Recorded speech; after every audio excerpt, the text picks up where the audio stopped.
What's up mga tamago? Arinola Gusay mo sa inyo lahat, and for today's video is another update regarding dito kay Tatsumiko or Lumina Hunt.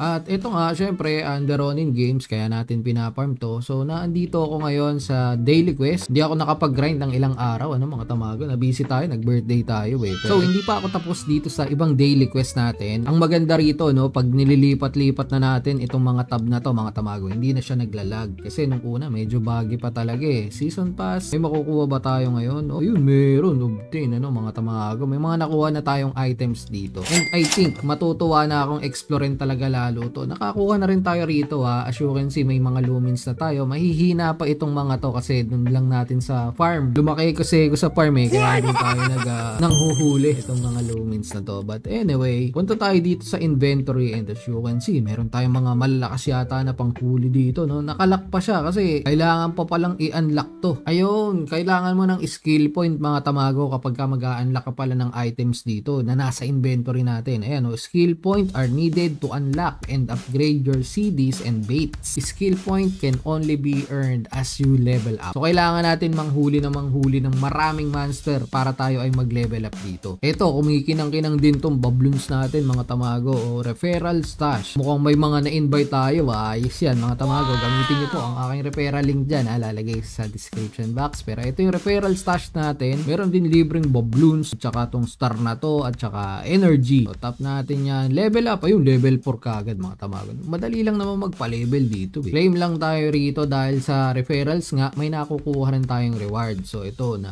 invite natin, claim natin yan. Bibigyan tayo ng referral rewards and ayun. Pala dito may dalawang klaseng expedition. Isang main expedition, ito yung magpapadala ka ng mga lumina mo na nahuhuli rito. Meron po mga type yan. Ito earth type, wind, water, and fire. Doon naman sa isang expedition mga tamago, ito naman yung babloon expedition. So makakakuha yata tayo dito ng maraming babloon. Pero kailangan natin ay mag-level 5. So pa-level muna, mamaya magla-livestream ako. Dito mga tamago, pwede ka naman manghuli na manghuli. Pwedeng mag-success, pwedeng mag-fail, pero ang maganda rito, kahit mag-fail ka, nakakakuha ka ng experience which is kailangan mo rin naman. Kailangan mo ng experience points at mag-level up para nga makakuha ka ng skill point na siya naman pinang-a-unlock ng mga items dito sa inventory. At ito nga, yung mga panghuli natin, yung mga device at mga bait. Sa paghuli mga tamago, pwede ka magpalit dito ng mga location. So nandito tayo sa farmland. Pero hindi naman kasi ditong docks and tournament ground. Try natin sa tournament ground, baka pwede dito. Sana ito mahuli natin, Try natin dito, baka malakas dito eh. Nag-level up na naman tayo dito at sabi nga, congratulations for reaching this level cadet. As you level up, now you can upgrade your skills. Go to your profile and go to your skill page to start unlocking and upgrading your skills. So punta tayo dito sa profile. Ito lang yan mga tamago. Click nyo lang to, tabi ng pangalan nyo. At nga pala mga tamago, sa pag-connect po ng wallet, ito sa akin kasi nakakonect na, pero kung hindi pa kayo nakapag-connect, mayroon pong nakalagay dyan, link your Ronin wallet. So kailangan po meron kayo ditong Ronin waypoint. So dun po sa mga wala pang account mga tamago, punta lang kayo dito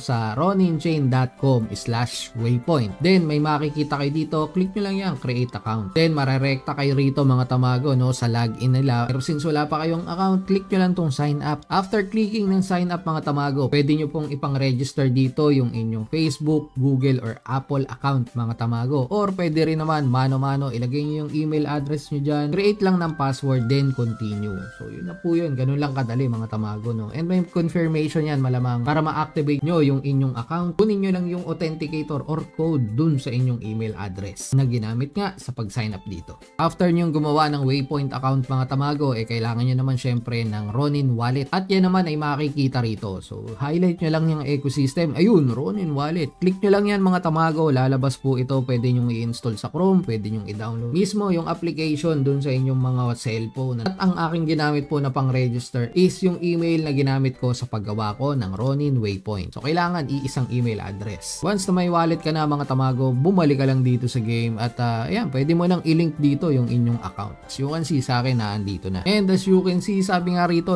please log in to Ronin waypoint only via your email. So So email po yung aking ginamit. So guys, again, email ang ating gagamitin para maiwasan natin yung mga problema. So balik nga tayo dito sa ating pag-level up or paggamit ng ating skills. Ito yung aking profile, ito yung skills. Pindutin natin yung skills and meron tayong dalawang skill point mga tamago. So dito, bago natin magamit itong si Great Neutral Trap, kailangan daw tatlo So kulang po ang ating SP or skill point. Ang pwedeng gamitin natin dito is ito, Fire Trap. Pwede na nating ma-open yan at magamit. Meron pa rito water, meron din ditong neutral. Meron na tayong isa Palagay ko ito gamitin na rin natin. Ito na lang yung upgrade natin dito. Ito sana ang i-open natin mga tamago. I-unlock natin tong Fire Trap. Kasi kung makikita nyo dito 0 out of 2 pero ang sinasabi rito na SP cost is 3. Kaya naman yung unlock button dito is grayed out pa mga tamago. Kasi kulang pa yung SP natin So sige, mag-upgrade na lang ako dito ng aking neutral trap. Gawin na nating dalawa yan. Ito ang sabi rito. Kapag ka daw in-upgrade natin into level 2,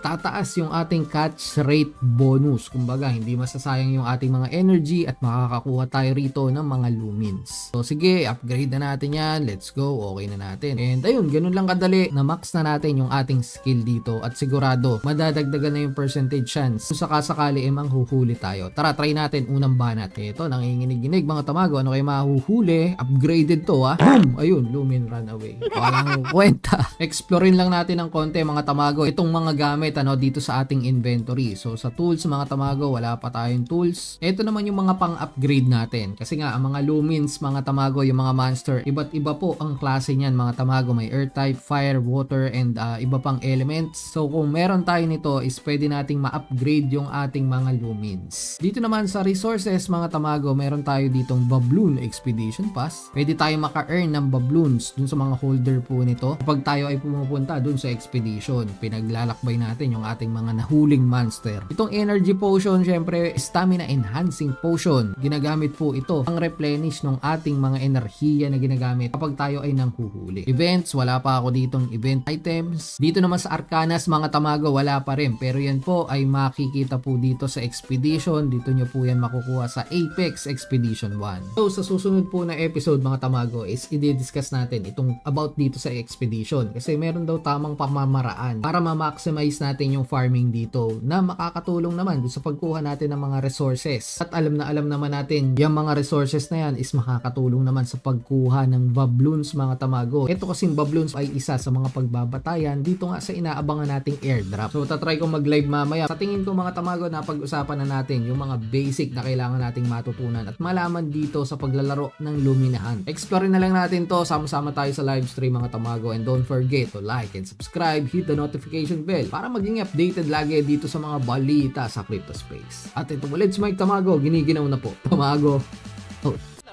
Diamonds mo araw-araw lalago. Baka kami yung guild na hanap mo. Ang numero 1 barangay Tamago. Tayo'y sama